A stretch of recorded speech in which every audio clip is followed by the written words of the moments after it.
Netflix's streaming service has long been doing God's work for the horror genre, updating its vaults with new content and old classics alike to make a whole new type of Netflix and chill with its shiver-inducing library. Populated with big-name brands and reliable favourites like The Conjuring or The Exorcist, it is easy to look over the little guys lurking on the sidelines, either produced independently to little fanfare or by Netflix themselves. So you've got to know where to look to find the goods. For when you're feeling something new then, digging through the site can be a laborious effort when you just want to sit and become one with your sofa. It would sure be great then if there was some form of list or something that had a load of excellent overlooked titles on it to easily find your next fix then, huh? It's fortunate that you're here then, especially you lovely UK folk, as I am the often overlooked Diamond Ash from What Culture, and these are 15 hidden horror gems on Netflix. 15. Clown. Whoever decided that kids want clowns at their birthday parties in any way, shape or form is definitely a psychopath.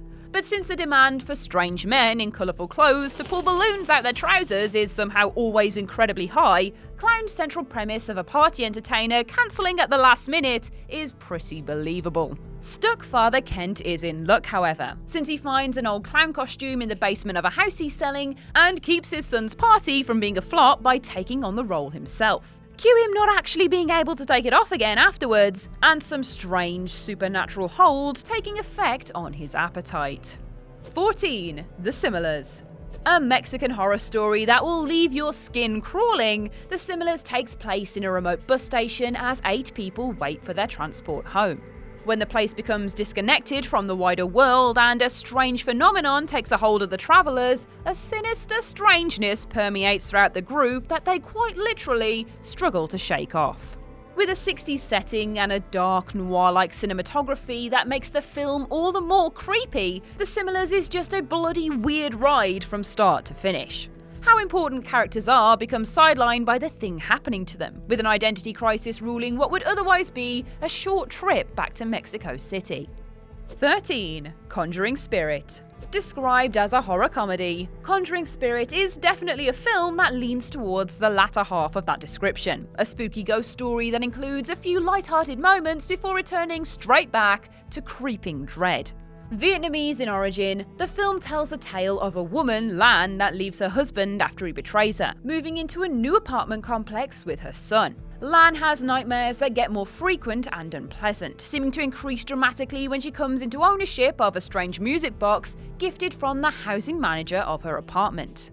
Of course, the little trinket isn't what it seems, and the pair and their neighbours have to figure out a sinister secret. They always bloody do! 12. Ravenous. No, this is not the 1999 film featuring a group of rabid cannibals out in the bitter cold of Nevada, but a French-Canadian effort about exactly what you'd expect from a title such as Ravenous. Zombies, of course. Considering the plague they are on the horror film industry, it is no surprise they've made their way out to rural Quebec, where survivors must band together in the hopes of finding solace at a nearby city. The hopelessness that comes with traversing through the country only to find more situations reflective of their own is never ending, producing a story that becomes more and more desperate as the film goes on.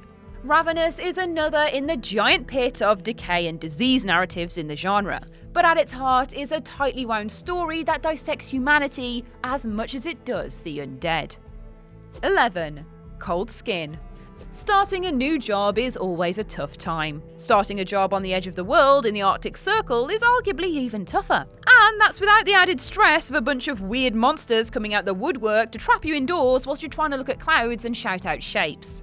But that's exactly what a young man gets when he travels to take over a position of a weather observer, isolated in the icy wilderness by a group of deadly beings unknown to the outside world. Cold Skin has an incredible atmosphere, pushing its visuals as something both terrifying and mesmerising as the creatures continually assault the lighthouse.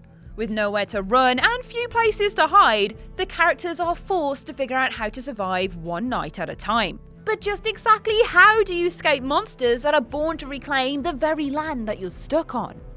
10. Murder Party.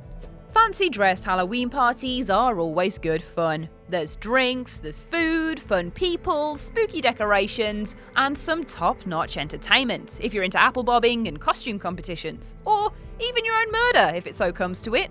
Chris finds out the hard way that the party he's arrived at is intent on killing him for the sake of an art collective intent on a deranged piece they want to make using his body. All for the sake of getting a grant. We understand. That cardboard armour feels a bit silly now, doesn't it? Either way, the quite literal murder party is just fun watching. With a bonkers premise and a catastrophic unfolding of events, Chris might not be having a good time, but we certainly are. 9. The Night Eats the World. With yet another addition to the never-ending apocalypse of zombie movies, you'd think that the genre would have no new places to go in all the years they've been spurted out. The Night Eats the World might be reminiscent of its predecessors in that it is one man as a lone survivor, whilst Paris falls victim to a pandemic around him. In that, it's like Cloverfield's post-party meltdown or 28 Days Later's sprawling abandoned city, but still manages innovation with its one or thereabouts character. The Night Eats the World is a claustrophobic movie, one that really pits you against the question of whether it is worth being alive or dead when the end of the world strikes. What would you do trapped alone against endless undead? 8. Office.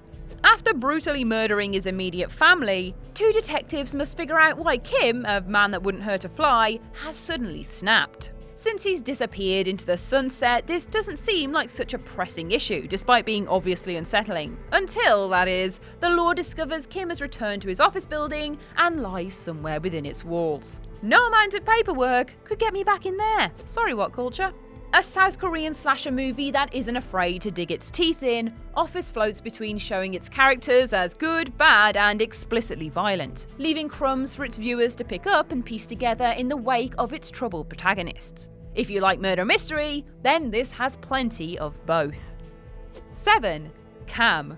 Not quite as openly horror as some of the other entries on this list, Cam is a creepy sci-fi movie that openly questions what we experience online. When sex-positive cam girl Alice has her image stolen online, she tries to do everything she can to regain autonomy over what's been projected onto the internet.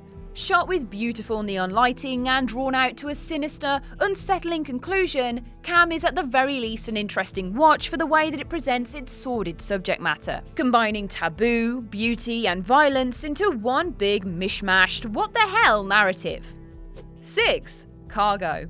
Martin Freeman is Martin Freeman in every movie he appears in. But at least in this one, he's Martin Freeman with some genuine emotional intensity behind him rather than simple bumbling man number 4, playing a father desperately searching Australia for someone to look after his daughter. An epidemic has swept the country and left the duo surviving amidst the usual swaths of zombies, but it doesn't take long for Freeman to actually suffer a bite. That begs the question of what you would do when you've sworn to protect your baby, but will be rendered a monster in 48 hours. Cargo is an interesting deviation into character-driven horror, where one man's plight to do the right thing is constantly faced off against impossibly unfortunate circumstances. 5. Apostle. Apostle is a weird movie. Sitting somewhere between period drama and supernatural horror, it tells the tale of a man who attempts to find his kidnapped sister after being ransomed by a deeply religious cult on a remote island, infiltrating their group to learn what exactly is going on and how exactly he can free her. Surprisingly, both of those things turn out to be a lot more complicated than they initially seem. Considering Netflix's original movies can be very hit or miss compared to their stellar TV shows, Apostle stands out from the crowd as a harrowing, dark film that weaves suspense tightly against some brutal violence. Whilst it remains more mystery than not by the end of the movie, that is part of its grim charm. 4. Errementari, the Blacksmith and the Devil. This weird-looking little horror movie is exactly that, weird. But Errementari, spoken in Basque and retaining much of its unique cultural heritage, is much more enticing than just its strangeness, reveling in an ancient fable about its titular characters who are locked in a spiritual battle. A blacksmith keeps a demon captured in his forge, as you do, who's accidentally released by a little girl tricked by its illusionary ways. And the rest of the film plays out as his attempt to recapture the creature before it wreaks too much havoc on the human world. Another surprisingly good Netflix original, Errementari plays out like a dark gothic fairy tale, reminiscent of Pan's Labyrinth in its dual creepy/whimsical narrative. 3. He Never Died.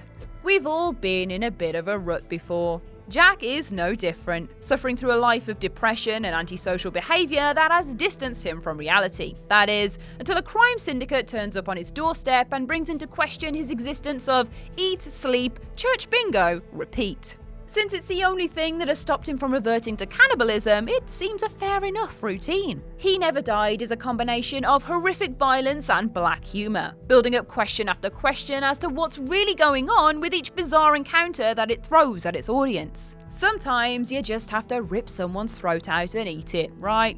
2. The Wailing. A Korean movie that distills all of the gore, violence and brutality of the region's horror films into one spectacular release. The Wailing is the story of a policeman attempting to get to the bottom of an illness that turns its host into savage killers, spreading throughout a small, remote village when a mysterious stranger arrives. Part murder mystery, part supernatural thriller, and part downright visceral horror, The Wailing is one of the finest examples in modern Asian cinema, lurking in the depths of Netflix's horror section. If you're not sure whether you want a ghost story or an infected survival romp, then this movie will sort you right out as it combines both throughout the narrative, as Jong-gu desperately tries to save his daughter from the germy fate consuming his community. Oh, it's very good. 1. The Babysitter. A title that seemingly flew under the radar as a Netflix original, The Babysitter is an excellent horror comedy that looks tropes dead in the face and plays up to them in increasingly hilarious ways. Whether it's shooting the hot cheerleader in the tit or getting the protagonist to effectively bumble his way through a bunch of complex murders, this film knows how to have a good time. And of course, so does the titular character of B, the perfectly humorous, beautiful, and determined babysitter who just wants to dabble in a satanic ritual or two. Staying up past your bedtime is never a good idea, and you'll be more convinced than ever to get your full 8 hours after this one. Unless you like being drained of your blood in the dead of night, of course. No kink shaming here. And that's our list. What other horror gems have you found on Netflix, especially in other countries? Share your thoughts in the comments section below. I've been Ash, and this has been What Culture. Make sure to subscribe to the What Culture YouTube channel for more lists like this, and don't forget to visit whatculture.com for daily news and articles. Thanks for watching.